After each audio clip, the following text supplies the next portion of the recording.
with a falsehood, you're faced with two options. You can accept it or you can reject it.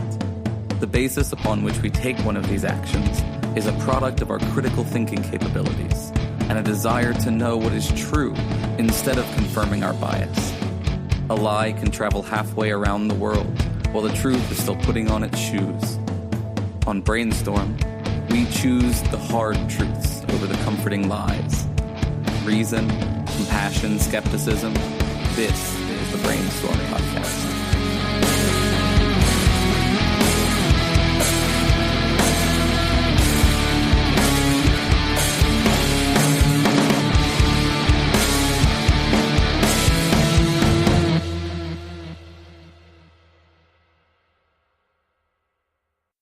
Hey folks, normally I don't do this for panel show segments, but I want to mention before this one comes out that it's kind of been a busy news week, with all the articles and takes on the Christchurch shooting and lots of information coming out about that.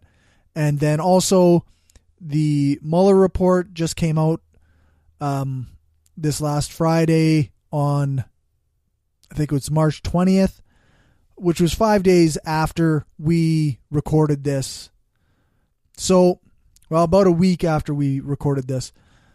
So I just want to give you a heads up that some of this news might be out of date. It's in this current news cycle, things move super fast. But we covered as much as we could at the time, and I hope you enjoy it. If you like what we're doing and want to help us keep the lights on, go become a patron at patreon.com/Brainstorm Podcast. You can hear the bonus half hour that we record every episode and get a shout out when you support the show. Become a patron for just $1 an episode at patreon.com/Brainstorm Podcast. Or you can support the show by ordering a t-shirt, mug or other gear from our store at caffeepress.ca/Brainstorm Podcast Gear. If you can't afford to become a patron or buy gear, then why not give us a rating or write a review on iTunes or Stitcher? Every rating makes it easier for people to find us. Thanks for your support.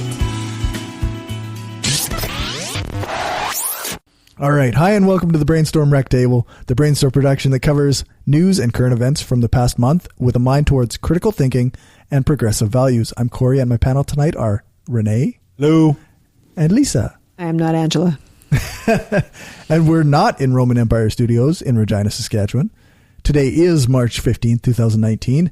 And if you want to contact us about the show, then you can do that by emailing mail@brainstormblog.net. And if you want to support the show, then you can do that at patreon.com/brainstormpodcast. Let's talk about Michael Cohen. Oh, yeah.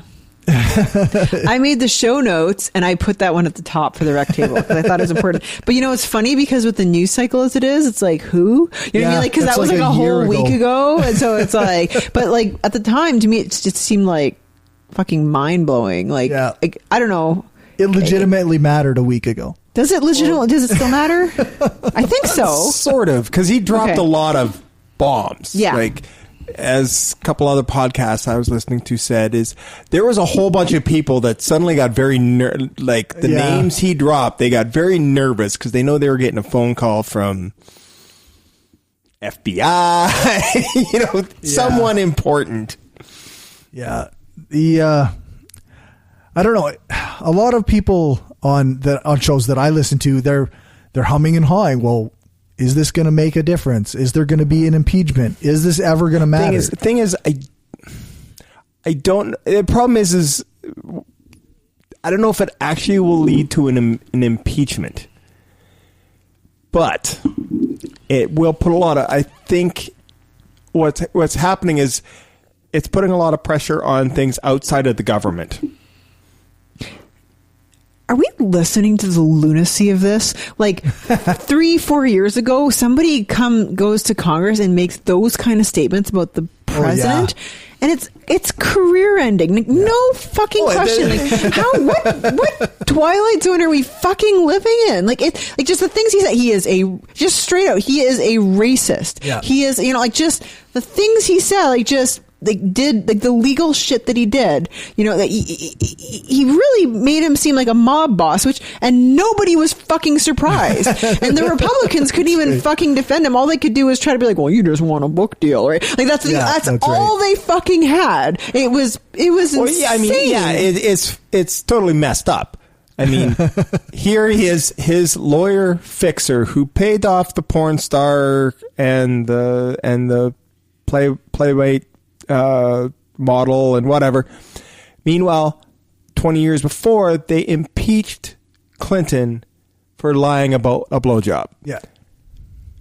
Trump is probably kicking himself daily for not being able to saying, damn straight, I banged her. It's just it's so messed up. It's unbelievable. I don't know.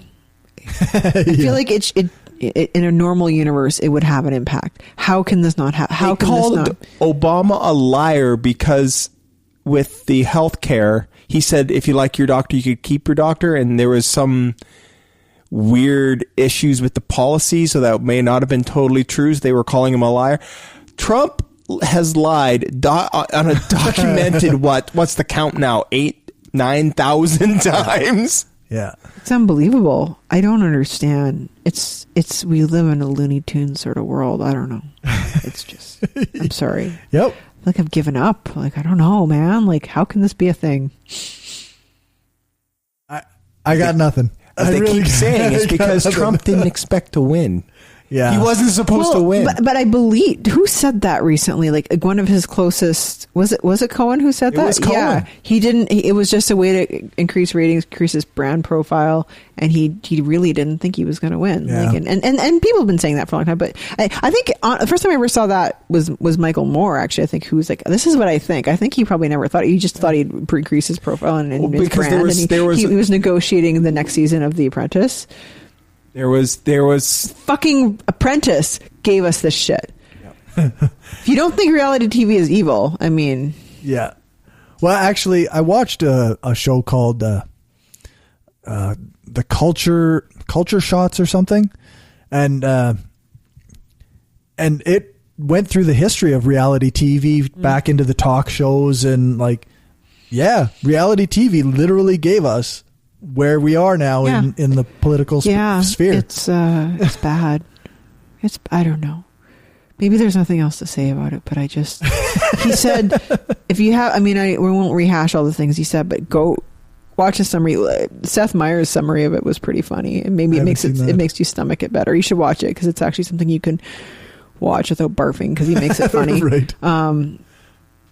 The Daily had a good serious summary of it. I watched the Stay Tuned podcast with Preet Bharara, who's a former U.S. attorney. He had some very interesting thoughts on it. He always has like a little bit at the beginning of the show about current events. So he had an interesting take on it from like a legal perspective. So he's a very measured guy. So, and that was a good one. But it seems like a really big deal. It seems like it. Although now they're saying that the Mueller investigation is coming to a close soon. They're saying that, but it hasn't, right? Like, it hasn't. Preet keeps saying that actually you never know when investigate, like, and that's all just speculation. And that's true. So, well, the problem is because it keeps spiraling out into other things. Like Mueller's might be coming to a close because he was given a very limited scope, right? But they keep stumbling into stuff, so they keep passing that off to other people. But the Mueller investigation has been notoriously closed-lipped. Like he has not had any leaks, so we actually don't really know where they are. And no idea. They've had a lot of indictments and blah blah blah, but still we don't, like, they really have not communicated a lot. So there was a good piece. Was it again on? Oh yeah. What the Daily's been doing a series. I've only listened to like the first 1.5 of them. What to expect when you're expecting, in parentheses, the Mueller report. Oh yeah. So there's parts 1, 2, and 3 out there now. And I thought it was really interesting that they when Comey had a report on Hillary Clinton's email, he did an investigation, and he ended up kind of taking, rather than, because the options are pretty much, you issue the report and there's actual recommendations for action, or for indictment or of that the president did something illegal. Right. There's you issue a report, but there's not enough evidence, and that's what you say. But in either case, it doesn't have to be made public. But what Comey chose to do was to Right, yeah. There wasn't enough evidence for to show that something truly illegal had happened, but what he did was actually made a public statement to that effect. We're which not was recommending. kind of unprecedented, well, right? yeah, and so it was taken by Clinton's detractors. It was like, why are you defending her? And to Clinton's supporters, it was like, well, why are you sullying her name? If you found nothing, you should have just said found nothing. Yeah, without. If I understood it right, he released that because they all assumed Clinton was going to win, so he didn't want it to look like they buried the lead. I think that's exactly right. So anyway, but because he was so crucified for that, like, it feels like Mueller probably won't do that. This whole report may never become public, even despite all the press around it, right? Well, the Democrats are pushing to make it public, but we'll see if that actually happens. Yeah, I don't know. It's a crazy situation down there. I don't even know. I don't get it. Yeah. You got to just hope that he goes out in 2020, that you get a Democrat elected. Yeah, but the Democrats seem to be doing what the Republicans did in the last election of having like a field way too full of candidates. Like, I get that it's, people want to throw their hat in the ring, but Jesus. It's same problem, but different, because the Democrats have almost all like pretty good candidates. Kind of, but are any of them like a front runner though? Like, is there any of them? Yeah, it's the Democrats. Always it really depends who you ask. But then again, if you were to look at everyone that ran for the Republicans, it was just like Trump was terrible, but who was better than Trump? Like, it was like everyone, they were all terrible. It was just I don't know.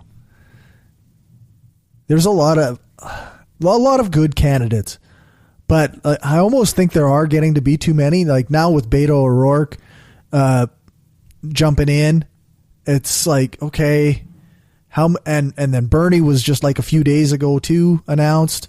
I'm sorry, I can't get on board with Bernie Sanders. I can't. If he was 20 years younger, I could, but he's just too fucking old. Like, I'm sorry, but he can't. He can't be 90 years old when when his term is over. Like, that's too fucking old. I'm sorry. That's actually, I've heard that on other podcasts where they're talking about that does work against him, because he's 77, 78, and there's people still kicking around Joe Biden, and he's a year older than Bernie. Joe Biden, please. Joe Biden can go away, please. I don't want to see him. No. You know what? He was fine as vice under Obama. Loved the memes because they were hilarious. But a memeable person isn't necessarily presidential material. No, I mean, the only reason they're kicking him around is because he has instant name recognition. Yeah. But we need another Obama. We need another person who could just become like a clear front runner with a clear dynamic sort of That's another thing that they're saying is that right now is that there's all these names being tossed in the right now, but we still have basically another, might as well say 2 years before the actual election. Yeah. And Obama wasn't even on the radar until the last. No, for sure. Yeah, that's true. Yeah. So what about Elizabeth Warren? I love Elizabeth Warren. Yeah, I think she's getting, honestly, in terms of age, she's also getting up there, but she's probably the maximum age I would support. She has some baggage, but she does. She's made some poor decisions in some of her battles with Trump, but she's not. She also has a history of being, she's worked so tirelessly for to help people who've been defrauded by credit card companies and money lenders, and she just really does seem to be I don't know, I feel like she's a genuinely passionate person who's very admirable. I really admire her. But yeah, for sure. I liked Kirsten Gillibrand, but then some stuff came out about her abusing her employees. Apparently she's a tough boss. Yeah. And then I don't mind Kamala Harris, but she also has a really problematic history as a prosecutor. And well, the thing is that, mind you, that's part of the problem with, shall we say, the left or Democrats or whatever. So right? We kind of crucify our own. Like, I mean, yeah, she does have a bit of a problematic history as a prosecutor, but she also was a prosecutor. Right. I mean, that was kind of her job. Yeah, that's right. You know, I mean, there is some definite criticisms and some baggage there. Like, she went after people that, you know. That's the thing, too. Like, are we expecting a perfect candidate? That's the problem, is everyone's looking for years. That's how it's been in the United States. Is you really basically have to be untouchable, blah blah. Yeah. But I mean, in this day and age, like, this was different in the 70s and 80s. But in this day and age, like, when you think, or 90s, you know, the amount of scrutiny, like the amount, like, social media, like, it's impossible. We don't find out how much of an asshole they are until 20 years after they're out of office. No, that's not true. The thing, you end up with a candidate like Trump who's just so over the top that he's just so clearly an asshole. It doesn't matter. Like, it's just, it's like that's part of his appeal. Like, I don't know. I mean, but you look at somebody like Barack Obama was in the modern age, and he was literally unimpeachable. But like, his character but they was crucified him. I know, but like the stuff they tried to get him on was really so minor. Like, in retrospect, it's like, oh, he wore a brown suit instead of a gray suit. Like, it was like, he wore mom jeans and like, it was. But they made him. He looks good in mom jeans. Okay. Nice. What are you talking about? He was a Trump's MILF. the healthiest president to ever be in the office. Yeah. Please make it stop. Do not think the word healthy means what you think it means. Shit. I don't know. All right. Well, I guess that we can move on to from American politics to Canadian politics. Which I think there is a kind of a link there. Yeah. The problem is because we're trying to blow it up to be an American style Right. scandal, which Americans think it's cute. yeah. But that's what is a problem I have had with Canadian politics is our politics tend to go American style, but it's extremely Canadian light. Yeah. You know, like I mean, they're trying to blow up this SNC Lavalin as this big thing, and it's shady. It's shady as fuck. Yeah. But it's not as bad as... And it isn't how government should work. No. Hey, can somebody... Sorry, I tried to find a good summary of this whole situation. Could somebody explain it to me? Like explain to me like I'm 5. Like, I don't... Okay. So I'm not sure what crimes they committed. From my understanding is... And I'd have to... You know what? I'll see if I can find... SNC So basically, Lavalin committed crimes. Okay. Basically, what they did was they bribed some very shady people. They bribed, like... Gaddafi. Oh, right. Yeah, there was some really shady So shit. then they're about to potentially go on trial or something? Okay. Well, the thing is they've done all the shady shit from, and I'll try to see if I can find there was a summary that someone I know posted. But anyway, they did all the shady shit from 2005 to about 2014 when they started getting investigated. And so that they're about to go under trial for this kind of stuff. And this is where it gets shady, is because... Minister of Justice. Yeah. Well... No. Well, that's just... In her role as Attorney General. Okay, sorry. She was getting pressure to... This is where it was weird, is that they weren't saying don't prosecute, but they're putting pressure on her not to... Like, there's a deferred prosecution agreement that they could, which I don't understand. Right. I'll freely admit, but basically they're trying to get her to prosecute them but not in a way to trigger this other law that would make it so that they couldn't. Yeah. Then they can't do business, or at least can't do business with the Canadian government. And there's such a big firm that that's a lot of contracts. Yeah. And because of all this swirling, they were threatening to move their office out of Quebec to London, England. Yeah. And so they put the pressure on to try to save the jobs. Which is... And the whatever her name is, she felt pressured. Yeah, Jody Wilson Raybould. Felt pressured to kind of give them a pass. She felt pressured by the Prime Minister. Yeah. And the Prime Minister says that's not what he meant. Yes. Yeah. So I guess... That's a Canadian scandal.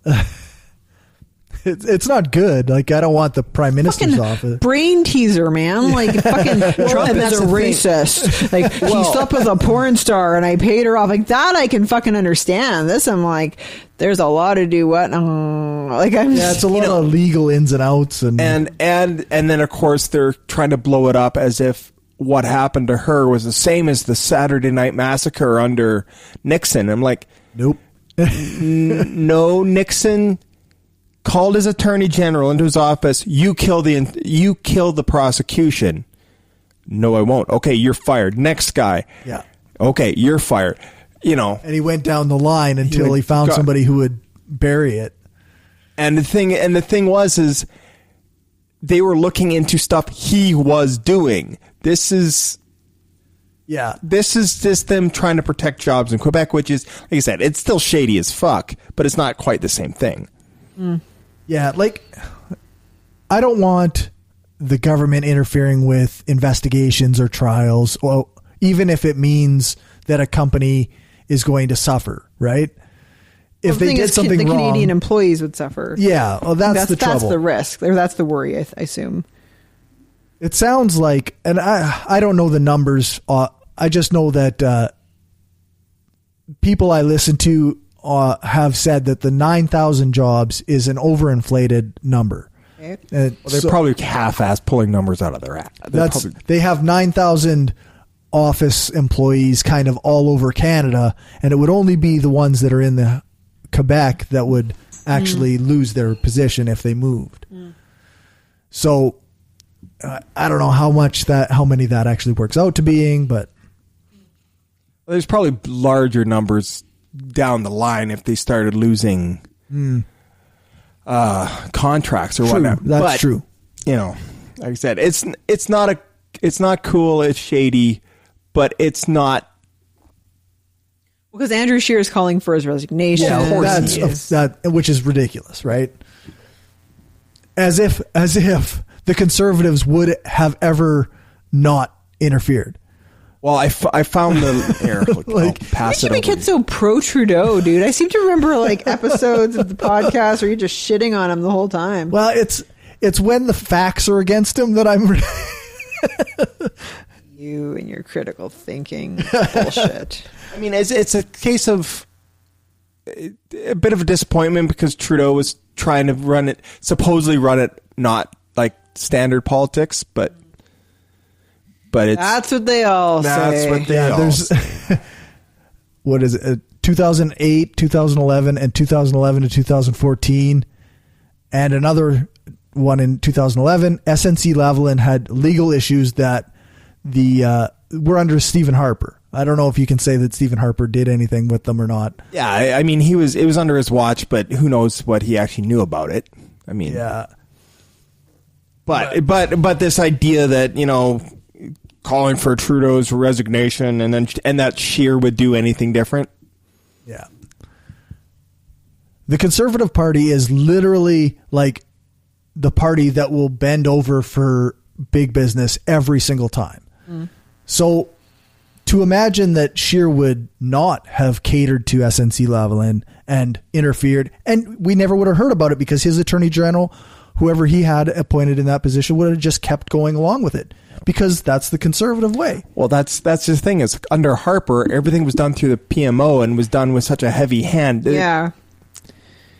That's where the Liberals fuck up is because they're not ruling with an iron fist. Well, and yeah, they have people who think for themselves and stand up for their own ethics. And, so Jody Wilson Raybould felt pressured and came forward with that, and it came out. And there's been some other resignations over it too. Yeah.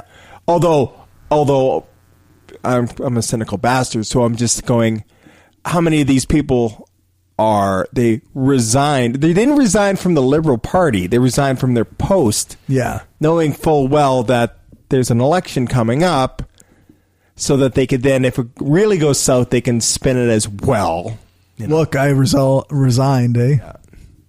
To be fair, in almost any workplace, you can have situations or any relationship between people, you can have situations where one person felt pressure and another person was like, no, that's not what I meant. You know what I mean? Like that's a thing. And I think it certainly is possible in a situation where it's your boss and it's the Prime Minister of Canada, you know, any little, you know. Oh yeah. I mean, I was listening to a podcast. Oh, it was one you wouldn't like. It was about Sam Harris, but he was interviewing a guy. It was Sam Harris, but he was interviewing a guy who studies workplace dynamics, and he was saying that it's very common for bosses like in a team setting, right? If there's a boss and all the employees, if a boss leans in any way, one way or the other, the whole team tends to go that way. Just it's just something that's been studied, and it's not conscious. It's like people tend to try to go towards the leader to try to like anything your boss does influences you. So I mean, they were talking about how, like, for one thing, but a good boss actually wants his team to state all the options and wants them to disagree with him in that closed door setting, and and then once he makes or she makes a decision, then you go with that. But he sort of wants that frank discussion. Yeah. And so they were talking about one way to foster that is to just kind of for the boss to not say anything and to be very silent until people kind of do come to So I know from just my own work experience that when your boss says something, you do feel inclined to go along with it. There's a power dynamic there. Yeah. That's why it's not right for it's not possible to give consent to have sex with your boss, for example, right? Exactly. Because there's a power dynamic there that's not fair. So when the Prime Minister says something, even if he didn't mean to. Well, I'm just saying it actually is possible that that's how he meant. I mean, I'm just. There's also the possibility of. And like I've read some of the stuff, and like I mean Justin Trudeau was in a couple meetings, but there was also possibility that he was not in a couple meetings, and there was heavier handed stuff going on when he wasn't there. Yeah, I mean, just because they're like, well, no, that's what he really wants, so we're gonna, Yeah, like what was his name? Is Gerald Butts? Yeah, he like Jody Wilson Raybould said that. He told her that there was no solution that didn't involve her interfering, or that was the message she got. But that's when Gerald Butts was in the committee. He didn't see it that way. But I mean, I don't know. Different. Well, once again, it's not a cool scenario, but it's Canadian politics, so it's getting blown up to being, he threatened to kill her cat if she didn't do this. Like it's not cool. And everyone that already hates Trudeau are just, he should resign now. Wow, yeah. Should we talk about pipelines? I don't want to talk about pipelines anymore. I don't know anything about it. You guys talked a lot about it last time. You knew things. I didn't know things. It's the same thing, though. Yeah. Well, it's... you mean the United We Roll crap? Yeah, we can. Let's go to United We Roll. These a bunch of oil field workers from Alberta and Saskatchewan get in their trucks. I've seen some of the pictures on drive Facebook. Out to Ottawa and sit on the Parliament lawn and demand that the government or Justin Trudeau come out and talk to them. And he didn't. Yeah. Well, yeah, my uncle was posting about that. It's like, oh my God, I can't believe he didn't come out and talk to him. Well, it's like, well, how many of those assholes called to hang him for treason? He was probably advised not to. These they also had like kind of a weird setup with speakers or something. And I guess Faith Goldie spoke in front of them or spoke to them. Oh yeah, right. And I don't know, for people who don't necessarily know who Faith Goldie is, she's essentially she's a former Rebel employee. Rebel Media. Yeah. She's a anti-migrant, anti-Muslim, white nationalist figure who. She's like a Canadian Ann Coulter. Yeah, essentially. Yeah. Oh, we have one? Yeah. We've actually got a couple. I learned so much from you guys. Yeah. Not good stuff, though. Well, good to know. Yeah, that's true.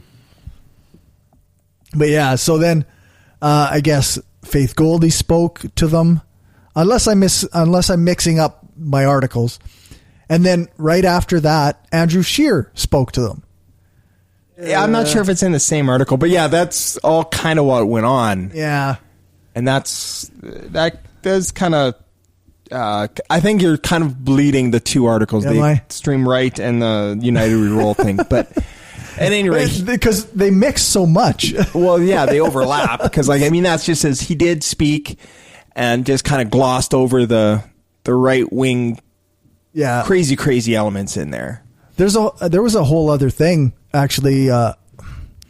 Andrew Scheer was at some other speaking engagement, and somebody asked him about the Clinton Foundation and Pizzagate and all this shit. That's what it is. That's just who his followers are now. Well, that's because we're becoming Americanized. Because how many of these people? And that's next time if I deal with my uncle. Wasn't Pizzagate debunked like 30 seconds after it came out? Yeah, exactly. Like to anybody with any brain whatsoever? No, or is that still a thing? Yeah, but it shouldn't be a thing. It shouldn't be a thing. But these people, how many of these people still listen to Alex Jones?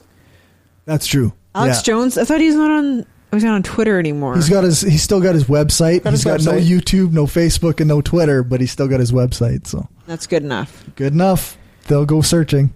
Yeah, he's still got his own websites. He's still allowed on his own websites. Okay, yeah, freedom of speech, blah, blah, blah. I made the mistake of actually listening to him being interviewed by Joe Rogan. Ugh. I can't stand Joe Rogan on the best of days. See, I disagree with you on that one because I don't mind Joe Rogan. I just take him with like 6 grains of salt. But a tablespoon of salt. He is very salty. He did pump the brakes. I don't know, a million times on Alex Jones. Yeah. Well, now they've got a feud going on, eh? Well, no. This was the. Oh, was that pre-feud? This was post because this is how they buried it. He came on the show and they kind of buried it. But it was because, and this is because Rogan's followers like Jones, he couldn't afford to lose us. Because Alex Jones was saying some really crazy fucking shit. No. Yeah, no, shocking. But he was bringing Joe Rogan into it and he's like, what the fuck? So, but anyway, he interviewed him and he pumped the brakes because Alex Jones was going off on. Because he does that. Yeah, you know this, Joe, the human hybrids, the chimeras that they're making at MIT, and because they exist right in that in between line between humans and animals, so they're not covered by either of human rights or animal rights. Okay, wait a minute, Alex, you're going off on That's not how ethics review board works. No, that's not how anything even for works. Animals. No, that's not a but thing. That's the thing is like Canadian politics. I find we're always 5 years after the curve, so we're becoming Americanized, and that's where you get all this shit about, like in my rant about the globalists. I can't even read any comments where they say globalists without adding it with a Alex Jones-esque growl. Yeah, and that's the thing is we're getting all the American-esque bullshit into our Canadian politics, and it's just frustrating. Mm-hmm. I don't know what to frustrating. Say. It's bizarre, and there are people who are posting like in these yellow vest groups and the United We Roll stuff, and they're kind of on board with, like, they're celebrating this shooting that happened last night. I haven't seen any of that, but what do you subscribe to? Well, I follow the pages that follow these people. I see. So then you see the worst of the worst. You get some meta-analysis going on. Yeah. And like yellow vest leaders were applauding these guys who shot up the mosques in New Zealand. It's just bizarre. A guy who's from Australia goes to New Zealand bitching about migrants. Mm. He's a migrant. Apparently, Christchurch in New Zealand is a Nazi hub in New Zealand. They have 2 specific like neo-Nazi groups right in that city. Apparently. Oh, okay. I did not know that. I didn't until today. Yeah. So, I need more caffeine for this conversation. I just don't, okay, so maybe we should roll. We could take a step back here. Okay. Is shooting people okay? It is not. Okay. All right. I think I'm actually there. We're on the same page. No, we're good. Okay. Maybe we just next. Like, fuck, like, I don't even, like, I don't get it. Like, nobody thinks that shooting people is okay. Any group of people, like, I'm obviously not religious. I don't agree with what, Islam teaches because I don't believe in God, and it's just not a thing. But the same way that I don't believe that in what Mormonism teaches or any of that. However, I shoot very few Mormons, and very few. The number is virtually zero. In fact, it is zero. It is zero. Oh, right. I actually don't shoot anyone. Yeah, I don't shoot anyone either. Hardly ever. I mean, never. That's it. That's the whole. To me, that's the whole lesson. Most people, 99% of people, are just like, that's dumb. I don't understand the reasoning behind it. Like, I mean, this guy. I mean, I've seen, because obviously Facebook is full of it because of this. But this guy is like, because of 9/11 and all this other kind of stuff. Which, granted, 9/11 was bad, but that was also an example of people killing people because they didn't agree with their beliefs, which is also bad. Yeah. All of these things are bad. Which generally bad. Which the weird thing is, other than the number, stop killing people. Yeah. Don't kill people in general, but I think it gets a lot of media attention when somebody kills another person for whatever beliefs they have. I think it gets a lot of attention because my belief is or their belief, whatever the killer's belief, is diametrically opposed to the victim's beliefs, and for some reason, I mean, and that gains a lot of traction because it's scary and it's dramatic and blah blah, which is why they do it. Of course, it gets all this attention, but don't do that. Yeah. I don't know. Well, mind you, that's the thing. It's all bad. Yeah. That gets a lot of attention, but a bunch of, people die in a drug drive-by, and that's just Chicago. Yeah, that's right. It's...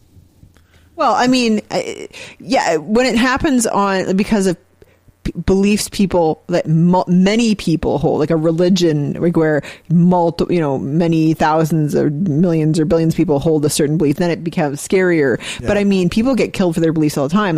Like one of the number one killers of young women is domestic violence, right? And then you have a situation where somebody believes that this person should not have autonomy and should not have the ability to choose to be out of a relationship, et cetera, et cetera. Yeah. And they're only that one person with that belief and doesn't get that kind of coverage, right? Yeah. But it's the same thing. It's all people killing people because of bad ideas, which I think goes to speak to to when we interviewed Jonathan earlier, to his critical thinking. For sure. Right. Yeah. Yeah. I mean, obviously I've been more following the far right lately. Well, the last I think few months. I mean, the problem is because I'm a bit of a history nerd, I've noticed that, and I've had these debates with people. I think what it is the rise of the extreme right is in reaction to the fact that we've had a lot of mass immigration because of the destabilization of the Middle East. And the problem is we don't have the historical context, because last time this kind of stuff happened was World War II. Right. I mean, there was influxes during like other times, like Vietnam War caused some, and there was a lot of anti-Vietnamese, both people, but it wasn't as large as it is right now. Yeah. You didn't have the mass migration out of the Middle East like you did because of the Syrian civil war. You had mass movements during World War II, and there was, there was a lot of factors, but there was a lot of flux because of post World War I leading into World War II, and that's what. And there's a lot of similar reasonings for the rise of the right. Like you have the mass migration, the economic instability, like we just, that's their big myth, is their big belief is in the Great Replacement, right? Like they really believe that the white race is in danger of being wiped out by all this immigration. And increased birth true, rates. because humans will probably over generations not care about other people's race, and you're gonna get That's right.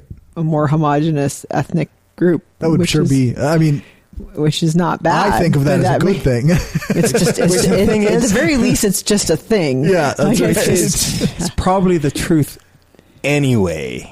Well, of course, yeah. All this ancestry bullshit, like, oh, you're pure Polish or whatever. Fuck, yeah, which is bullshit. But anyway, I would just point out that immigration, because of things happening in the Middle East recently, has definitely been a factor in Europe, like Germany accepting, over 1 million people, blah, blah, blah. But I mean, in Canada though, we've been I've got, like when I went to high school, I mean, I was a minority ethnically in my high school because there's a lot of immigration in Calgary. Like it ain't just the Syrians.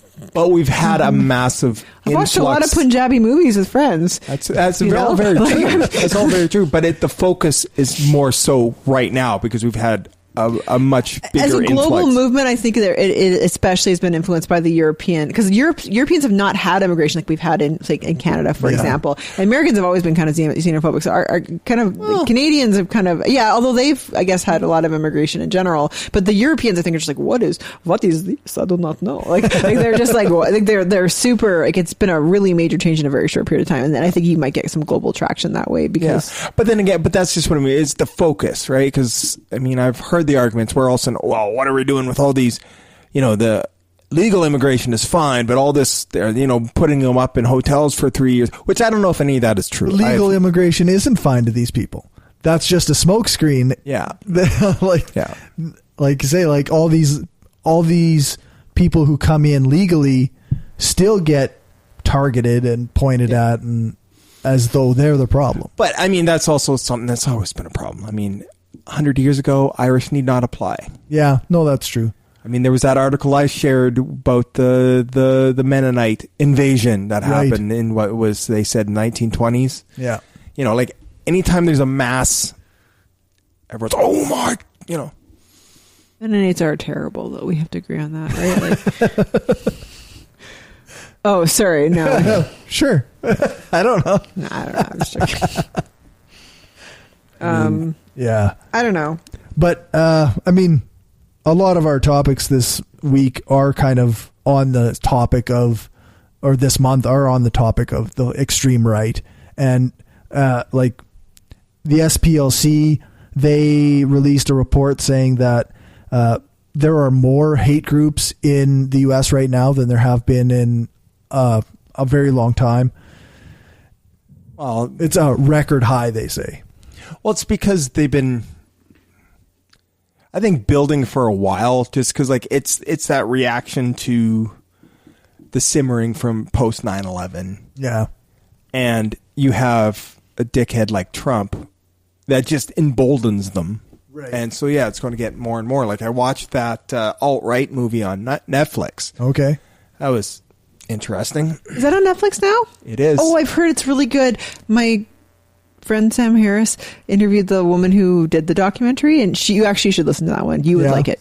I think you would like, because he's yeah, she is really cool. She's really fucking in-depth interviews with Richard Spencer. Richard Spencer. Yeah. No, yeah. But she even gives him like a lot of behind, like the amount of danger she was in filming that was actually. Yeah. I didn't realize it wasn't on Canadian Netflix for a while, so I'm psyched now going to watch that shit. She's another one called about like on the Muslim side. I can't remember what it was called. She has another documentary where she interviews Muslim extremists because she's actually Muslim she's from the Netherlands.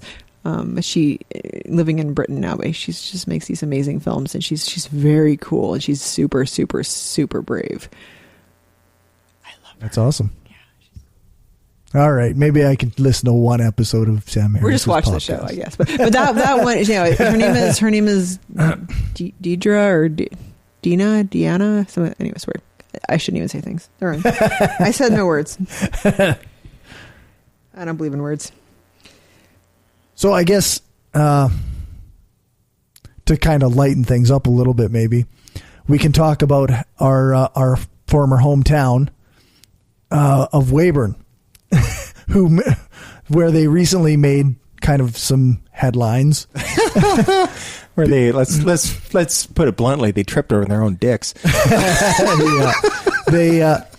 It was approached by city council was approached to give a permit to build a special care home for 4 residents who have special needs, and it's in the Creeks neighborhood. Yeah, like a subdivision. Weyburn needed a subdivision. It's one of the more well-off areas where some of the houses are worth like $700,000, which is bizarre. Weyburn and a house was $700,000, right? And so they city council voted to not let this be built. And then, of course, I don't know who was interviewing them, but the guy from Weyburn City Council was like, "Oh, well, there's the stigma against people, and because they tripped over their own dicks, and we're worried about our housing values going down." Jesus, they said that? Yes. It's just funny because there's just kind of the lack of refinement, like you know what I mean, like in a different in a more, I don't know, suave sort of politician would never say such a thing, but like they just said exactly. Most politicians have media training, and these guys, no, you get it at the lowest levels and the highest. You get it at the Weyburn municipality level, and you get it at the White House level, and then not in between. Yeah. No, it blew up. It was all over massive Canada. backlash. It's really funny. So sure, just to be clear, they wouldn't let a what be built in a fancy special neighborhood? care home. They voted down a building permit because there's like it was just going to be it was just like we live in Canada. You cannot discriminate against people with disabilities. It's not a thing. Like, why would they open themselves up to like? Apparently, some of the people thought it was going to be a halfway house. And I mean, I was talking to Dave the other night when I was picking up some gear, and we're thinking like, so what? Yeah. I don't care what it is. Like, wow. Like they're people that are going to have caretakers with them. It was 24-hour care, is my understanding. Are they changing their tone, or what's well, they've apologized and stuff on. They're allowing the building yet? They haven't changed the policy. They've apologized but not done anything. That's not changed the policy. No, that's not how that works. No, but they are getting roasted on the internet. Yeah. It's hilarious. Apparently, Mayor Marcel Roy made some statements, but I don't think he made anything better. I don't know. This is where we grew up. There is the buffet. there is that KFC buffet. There's that KFC buffet. Super good. But the funny thing I have noticed is the amount of like backlash, like Weyburnites are giving. Oh yeah, that's right. Just like, what the fuck? Yeah. Yeah, which is nice to see, actually. It was kind of... Well, who the fuck is against, like, people with disabilities? Who, like, looks at somebody with Down syndrome or whatever and is like, that's a horrible human being? Nobody! Well, no, it doesn't matter if you're Christian what they're saying. They're saying, though, that's ruining their property values. Yeah. Ruin their property values. They're going to wreck their property values. Well, they were saying that the increased traffic, and it's like, there's 4 people in a care home. Yeah. How much extra traffic are you going to get? There was a big hubbubaloo when the Mormons wanted to build a temple in a certain neighborhood in Calgary. There was they were all pissed off that blah blah blah. It got built anyways, but it's kind of I remember that being a thing.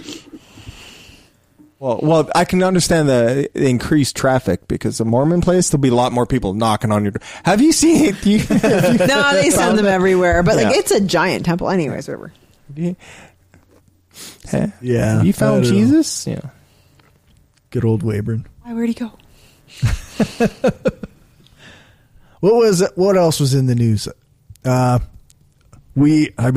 was a million years ago, but Jussie Smollett was charged with faking a hate crime. Yeah, what a fraud. Dipshit. What is this guy? Dipshit. I don't know anything. I try to pay attention to the news and I fail so fucking bad. To sum up, he's an actor and apparently a singer. Yeah. It's from my understanding, and from someone who just ripped him a new asshole on a show you don't like, Bill Maher. I just don't like Bill Maher. I don't mind the Bill Maher show. I don't like it either. I like his show. I don't mind Bill Maher, but some of the shit he says. Yeah. No, anyways.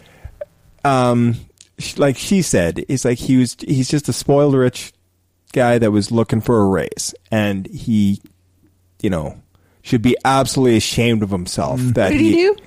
Basically, he hired two guys to fake beat him up and call him homophobic slurs. Yeah. And racial slurs. And then put a fake noose around his neck. Yeah, fake noose. Is he actually gay? Yes. I believe so. Yeah. At least he's like putting his money where his mouth is. Yeah. No. Wrong saying. He did actually plead not guilty. I think it was this morning or really? yesterday. I didn't heard that, but that's not going to go very far because they had the check. Right. Apparently, he didn't learn anything from Trump. You don't pay off people in checks. They can trace those. Cash only for that cash shit. Only. Bribes are cash only. Hey, speaking of bribes, do we want to do the college admission scandal briefly? Yeah, sure. Oh fuck! What a clusterfuck! So I was just listening to this on the Daily earlier, so maybe I can summarize somewhat of this one at least. So it looks like there was kind of two levels. So this guy basically ran this business where he got. Well, at first his business was legitimate, and he actually just kind of counseled people on how to get into college. But then it became he just took money from rich people and celebrities to guarantee their kids admissions into college. Did it two ways. One, by getting into cahoots with the coaches at these colleges, because coaches can say, it can kind of like usurp the admission process and just say, well, I want this guy. Right. I want this person. Oh, yeah, they're on my team. I want this person. So they would get them in. And then they would like literally Photoshop pictures of the student. Like they'd be like, oh, I need a picture of an Asian girl in cross country, and they'd Photoshop your daughter's head on her, sort of thing. Okay, like literally. Right. Okay. And then the student would just kind of drop out of the team once they started school. Like they never actually did anything on the team. Yeah. Like they weren't athletic. That wasn't the thing. That's how they got them in. And some of the students didn't even know that. A lot of them apparently didn't even know their parents were doing this. They were, they found out when they talked to their counselors or whatever. Yeah. Right? The counselor would go, oh, looks like you're really into pole vaulting, and they'd be like, what the fuck are you talking about? So there was the sports side of it, and the other side of it was they actually had a dude who worked at the test centers that this guy controlled, and he could take the SATs, like or whatever standardized test that they had, and he could get whatever grade you wanted for your kid. And so and as an adult man, it was an adult man going in. Or there was some other thing where they paid people to take their SAT scores. Yes. Yeah. Well, that's the guy, but apparently it was mostly one guy who did the SAT scores. You had to be smart to do that, I guess, to get whatever grade. But anyway, yeah. And they had where they'd send people to doctors so they could get a diagnosis of a learning disability, so that they had longer in their tests. Yeah. And I mean, it was actually a pretty complex scam, right? But yeah. And of course, now you have the other side of it where that's shady and wrong and all that. And of course, now someone is suing them for $100 billion because their kid didn't get into whatever school. Like it was something ridiculous. Yeah. One thing I thought CBC did a piece on it, which I thought was really interesting. I think they were interviewing a black professor who was saying that when he was going, and who was from a lower income family, and he was saying that when he was going through university at a top university in the States, everyone's always assuming, oh, you were just a quota guy. You just got in because they have to let in a certain number of black kids. Yeah. And to him, that makes this scandal extra ludicrous, extra incendiary, because in fact he got in on his merits. He actually did it, and you have all of these kids he was going to school with who probably weren't there on their bribery. So you have kids who are and I mean, I got that in school, but as a woman, like, oh, you only got that summer job because it was for women and blah blah blah. Like, never mind that 300 people applied for it and I got it. No, doesn't matter. It was earmarked for women. Therefore, but so I kind of know how that feels, and it's shitty. I'm just like, I can see how it's absolutely outrageous that, like, oh yeah. So in fact, you were the hypocrite the whole fucking time. Like, yeah. it has made for a few people have brought up the traditional back door or side door to right, buy a wing to the university, and then your kid actually, like Jared Kushner that's got into. But that's legal. Yeah, it's not. I don't know if it's ethical, but it's legal. Well, it's certainly not ethical. But. Right, but it's there's a lot of stuff that's legal but not right. Yeah, I've once heard it say that the law is actually a minimum ethical standard. It's not the ethical. You know what I mean? Like the law is just saying the absolute bare minimum, below which society will not go. Right. Yeah, bottom floor. That's what the law is. So you can bribe people in this way, but not in that way. But then again, yeah, I mean, bringing us all the way back to Trump. I mean, that's the same thing. Is that that jackass. But anyway, supposedly, he got into all these high-end schools, but it's because Daddy Trump. Yeah, it's I don't know.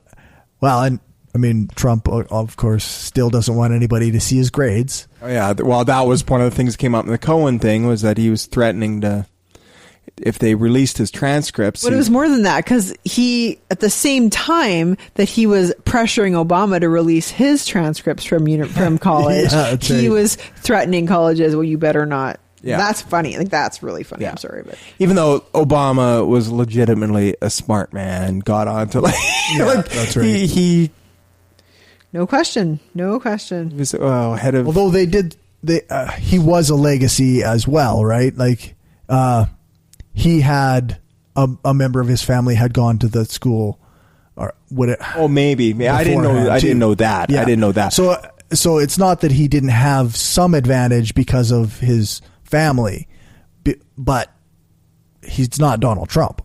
No, but I mean, he did get he was the head of his own. What was it? Law.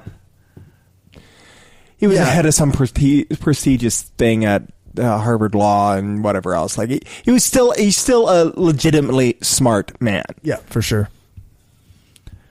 Okay, so I mean, in our society, there's no question that being from like an upper middle class or whatever is you're gonna have advantages. I mean, that's built into the society, and I mean that's an inequity, but it's not illegal in this way. You know, right. What we're talking about here. Yeah, it's not straight up bribery I mean, it's also arguably not unethical. I mean, if you benefit because of your societal privilege, something, I mean, like, it's a hard thing to counter. I mean, it's great to try to, but it's not like it's, you are ethically compromised if you're from an upper middle class family and you use that like within the rules to do well.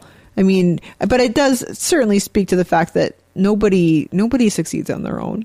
Right? Yep, like nobody gets there on their own, and it's you're not fully, unless you're Kylie Jenner and you're a self-made billionaire.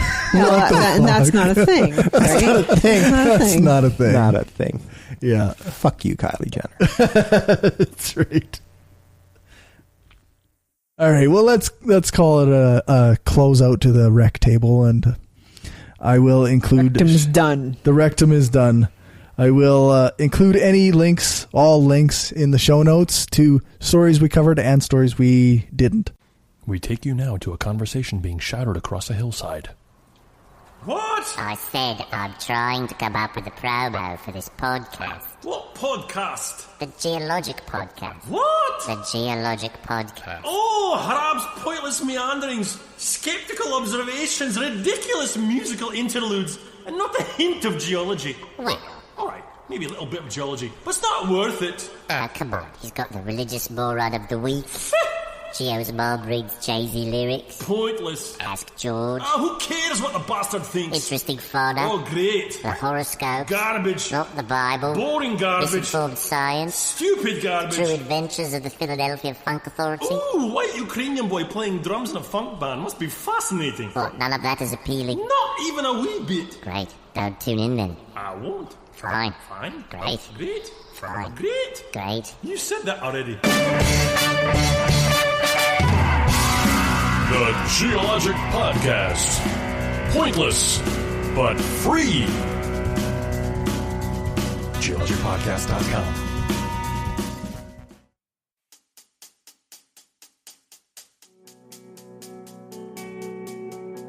Okay, folks, so I just got a couple things I want to go through here, and before I do the outro.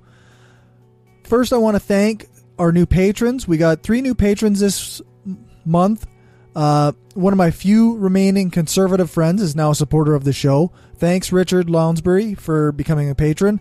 I'm pretty sure he's not becoming more of a leftist, but he is supporting us, and I really appreciate it. I want to thank Keith Davies, who I've talked to on Twitter quite a bit, and who is a regular listener. And I want to say thank you to Jesse Hoffner, who I consider a friend on Twitter. We also lost a patron, but overall we're sitting at 19 patrons. So when we hit 20, in the outro, I will not read off every single name anymore. As soon as we hit that 20. I want to thank our top patrons, but I also want to say thanks to everybody who contributes to the show. If you give us a little bit of money, it makes a big difference in my ability to keep doing the show. And I don't want to go into too much detail, but it seems like a lot of stuff is going on, and my income is possibly going down, and my housing costs are possibly going up.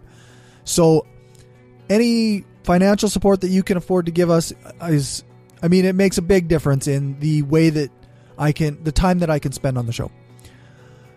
So without too much more, I just want to say thanks to all our patrons, but a special thanks to our top patrons: the Flying Spaghetti Monster, Sauce Be Upon Him, Destin Doesn't Suck That Much, Aaron Young, Daryl Goosen, Rob Geiger, Larry Wilson, and the Utah Outcasts. For all the things, you can check out the show notes on our website, brainstormblog.net, and on our hosting page, thebrainstormpodcast.com. Thanks to our financial supporters: Magnus, Stephanie, Bob Glenn, the Utah Outcasts, Zach, Kayla, Freethinker215, Driffa, Keith, Richard, Kim, Larry, Rob, Daryl, Aaron, Destin Doesn't Suck That Much, the Flying Spaghetti Monster, Sauce Be Upon Him, and Jesse. If you want to join them and help the show grow, then you can do that at patreon.com/brainstormpodcast. I think I forgot one. Also the Podunk Polymath.